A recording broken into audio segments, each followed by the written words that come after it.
Okay, we're ready to start when you are. Okay, then I'll get started. Um, Hello and welcome to the Housing and Economic Development Committee. We will begin today's meeting with the roll call, posting of the agenda, and the flag salute. Member Basua, Here. Member Flynn, Present. Chair Madrigal. Here. Chair, we have a quorum, and the agenda for this meeting was posted in the City Hall kiosk on Wednesday, May the 6th. Okay. Thank you very much. Next, we will do the flag salute. Mayor, can you lead us in the flag salute, please? Absolutely. All rise. Place your right hand over your heart. Ready, begin. I pledge allegiance to the flag of the United States of America and to the republic for which it stands, one nation, under God, indivisible, with liberty and justice for all. Be seated, please. Thank you very much. Next, we have item B, public comments on items not on the agenda, and it looks like we have no public comments for today's meeting. With that, then we move on to item C, the consent agenda. And on today's consent agenda, we have the approval of minutes for the April 28th meeting.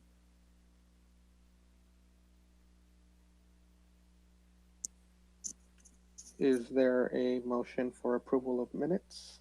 Motion for approval of minutes. Second. Call for a vote. Member Basua, Aye.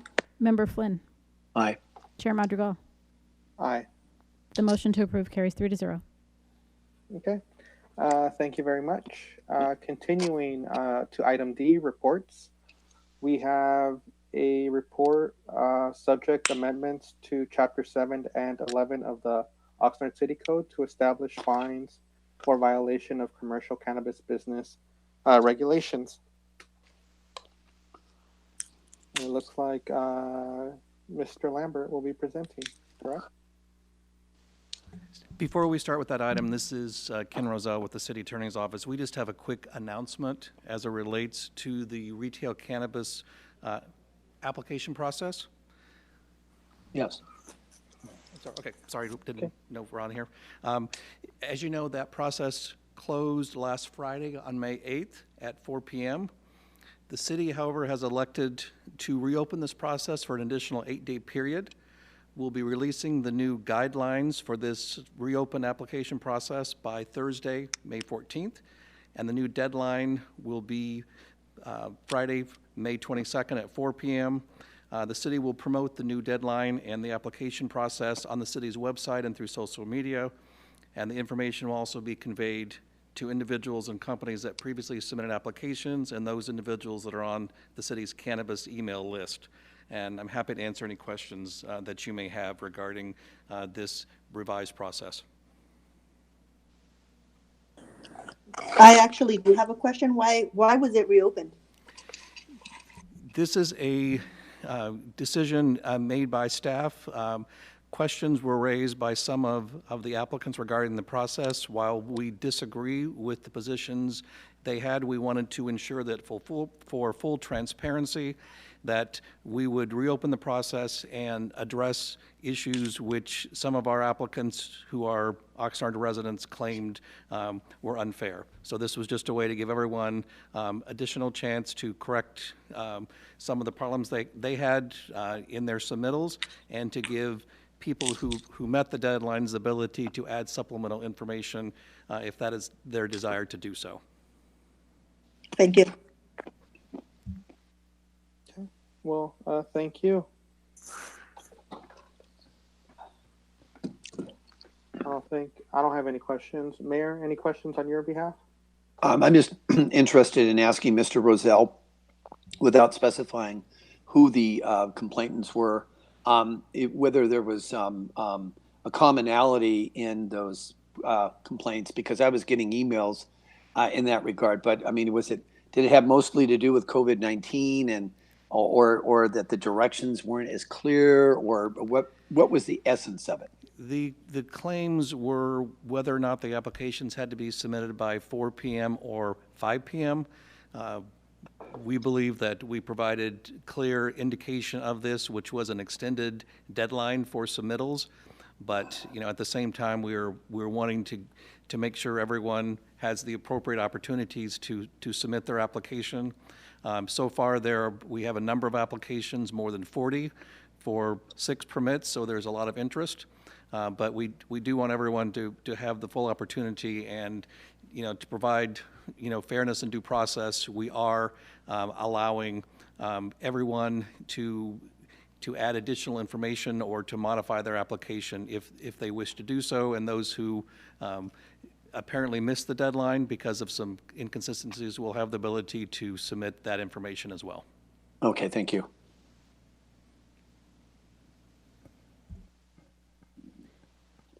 With that, I'm going to go ahead and start. I'm Kathleen Mallory. I'm the Planning and Sustainability Manager, and bringing forward to you amendments to Chapter 7 and 11 of the Oxnard City Code regarding fines for the violation of our commercial cannabis business regulations, and also establishing fines for illegal cannabis operators. In November of 2018, the cannabis business tax was approved by the voters overwhelmingly, about a 79% passage rate. And then in January of 2020, as a result of a competitive bid process and review evaluation process, the city selected 5 cannabis manufacturers and 3 distributors. This selection process allowed the city to comprehensively evaluate the applicants, and then has approved them to begin filing for something called a development design review permit, which would then allow them to secure a commercial cannabis permit. As Mr. Roselle indicated, the retail dispensary application window has been reopened and will close at 4 p.m. on Friday, May 22nd. Here we are. Thank you. I've already covered that item. In terms of the cannabis business fines, they're currently contained within our Oxnard City Code, and it's been found and demonstrated that it's an effective tool to discourage business owners from violating conditions and generally being able to establish the protocol for citations when we're finding that there is a violation of a condition of approval and a prolonged potential violation, as well as how to regulate and deal with illegal cannabis operators. Really, the intent in bringing this forward is a measure to proactively curtail the distribution of illegal cannabis products and operations. While it's true that operators who are legal tend to rat out the illegal operators, this is really intended to be a measure to punitively go after illegal operators, as well as make it very clear that legal operators must comply with the conditions of approval, and then there are stiff sanctions should they not. And additionally, fines are proposed to escalate for each violation within 1 year of a previous violation, and that would be for the legal cannabis operators. So currently, our code fine structure, as identified in the section noted there, which is our cannabis regulation, allows for the fining for legal and illegal operators at up to $1,000 and imprisonment of up to 6 months, or both. We're looking at proposing for legal operators, those that are found to be in violation with conditions of approval, to impose a $10,000 fine for the first violation within a 12-month period, and then an additional violation that is discovered within that same year period, a fine of $15,000 for that second violation, and then revocation of their cannabis business permit. Continuing with the legal cannabis permits and process that we're recommending, currently in our ordinance, the permit is, in our cannabis ordinance, the permit is subject to yearly renewal and evaluation by the city manager or designee, and consideration of those violations would be made when looking at the renewal of that potential cannabis permit. And the permit, the current ordinance allows the city manager to revoke the commercial cannabis business permit. So that's the legal fine structure we're recommending, and layering that based upon the current ordinance in our Oxnard City Code. In terms of illegal cannabis operators, we're proposing a fine of $10,000 per day, and it would be the offender would be issued a notice to appear in court, and it would be considered a criminal offense. As mentioned earlier, the intent is really that this ordinance modification is to ensure that we really do get the legal operators operating in compliance with their conditions of approval. It's that the illegal or black market does not detract from potential sales from legal operators. It's intended to have an escalating factor, which is a means of discouraging repeat offenses. And also just wanted to make a point that the city has the authority to impose fines that exceed the state regulation amounts, and that we identified that to $30,000 for a $30,000 fine amount for illegal violators based upon pending legislation, AB 2122.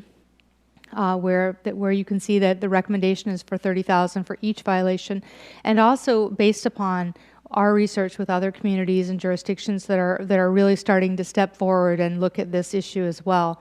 In fact, the city of Port Hueneme right now is looking at a fine of theirs. They're recommending for illegal at $10,000, and that is information that that we just received. In addition, in light of the new legislation that's proposed there, that could go up to $30,000 for Port Hueneme and for Port Hueneme and other jurisdictions as well. In terms of other jurisdictions in Ventura County, those jurisdictions have, like the city of Ventura, they're just evaluating cannabis right now. They are just walking through that process, and I would envision communities that are evaluating cannabis down the road will be looking at those fines, and those jurisdictions that don't currently have cannabis permitted, they would be subject to the typical sliding scale violation structure of up to $1,000 per violation. Staff's recommendation is that the Housing and Economic Development Committee receive this report regarding criminal fines associated with illegal and legal cannabis operations, and provide feedback in terms of that fine structure, and recommend that City Council adopt this ordinance, adding this chapter and the provisions as noted on the screen, which are amendments to Chapter 7 and 11 of the Oxnard City Code regarding civil and criminal penalties for violation of commercial cannabis business ordinance and illegal operations. And we'd be happy to answer questions that you may have regarding this matter. Okay. And I did also want to mention that Jason Zaragoza was instrumental from the city attorney's office in helping prepare this report and the research, and he is on the line as well to answer questions. Okay. Well, thank you very much for the presentation. It looks like we have no public speakers. With that, Mayor, do you have any comments? Yes, Ms. Mallory, my question is just how common is it that these violations occur? I mean, in cities, do we have any information on this? I mean, is this a common occurrence that either operators are not complying with the laws and they're fined, or that operators that aren't licensed to operate in the city, those people are apprehended? I mean, how common of a phenomena is this? Mayor, it is common. As we are doing inspections on smoke shops, we are identifying that some smoke shops are not just selling non-cannabis derived products. So through our inspections, we have noticed that has occurred, that it is occurring in the community. In terms of other communities, it is common. Especially in your larger communities where cannabis was where businesses were were operational, and now the city is looking at imposing strict regulations. You're seeing enforcement happening, and you're seeing this issue come up. Recently, at a conference I went to, it was also sort of in the front of the planners and the city's minds now that cannabis is legal. The cities are they're having these issues, and they're stepping in to establish the proper fine structure. $1,000 a day is just a drop in the bucket, obviously, for the amount of money that is made on a daily basis from a legal cannabis operator, and illegal for that matter.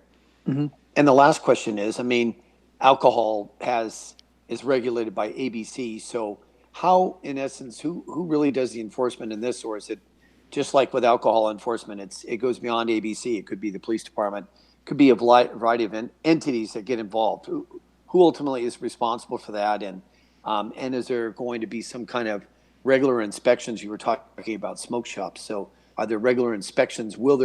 Is the intention to regularly or during some time certain, is there a time certain inspection of these facilities to make sure they're complying with the law?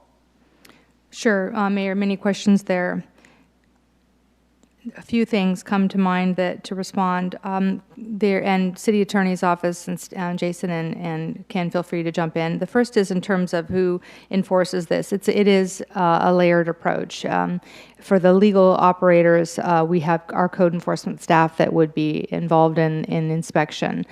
We do have also those of legal cannabis operators are required to get permits through the state of California as well. So there is an inspection process through the state. Having said that, just like alcohol, the state is impacted, and local boots on the ground and a robust ordinance to encourage compliance is the model being used. In addition, illegal operators, and the process for that as a civil citation, we would be working through the police department and also potentially the district attorney's office. So that's one of the questions you asked, Mayor. Additionally, you asked about inspections. The ordinance does allow for inspections unannounced, and we would be doing at least one time a year an inspection of a legal operator, and then there is no requirement that they be announced for visiting the facility.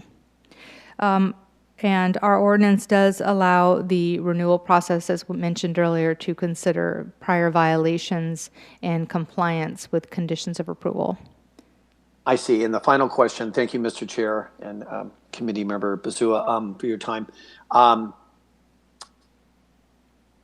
Last question is, conference is agended, and the information you've been able to glean from them. What is, for the most part, what is the most common violation that these licensed facilities are involved with? Is it like selling to minors, or what in fact is it?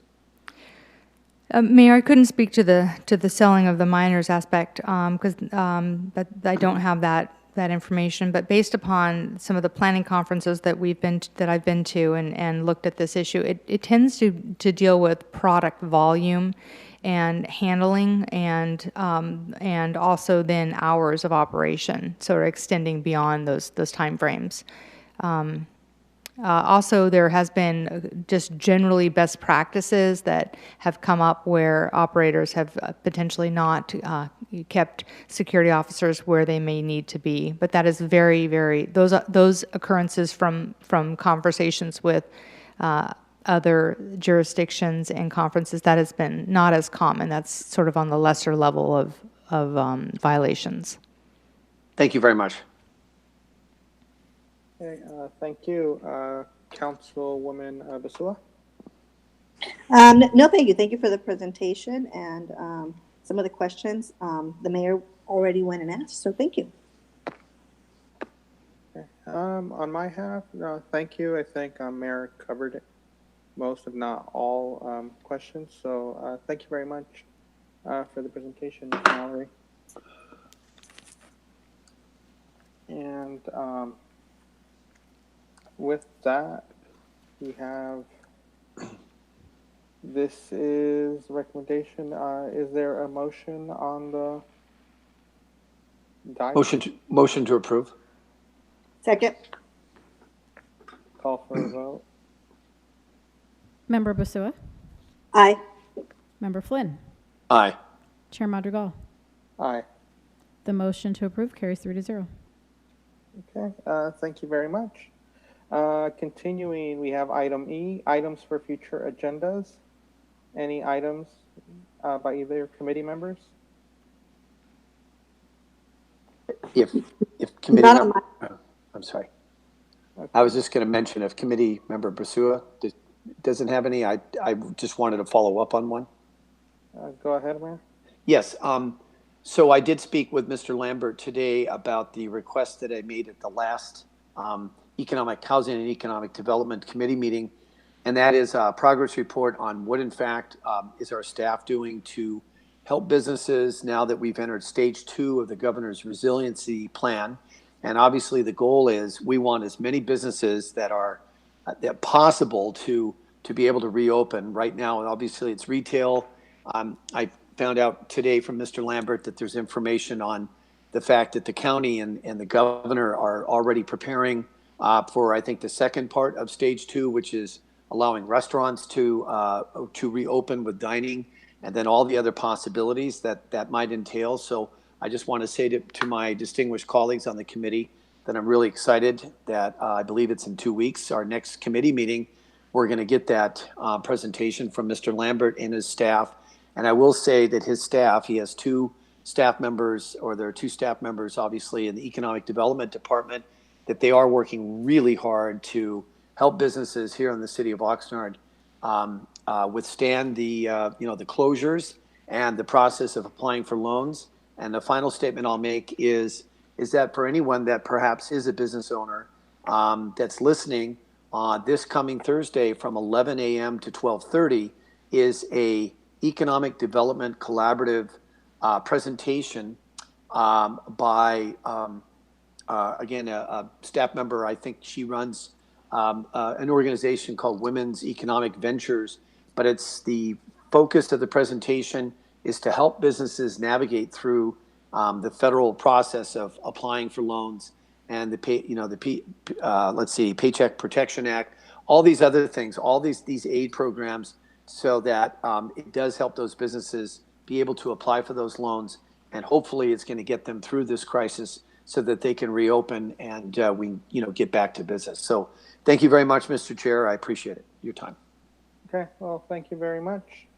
Nothing on my part. With that, we are adjourned. Thank you very much. Thank you.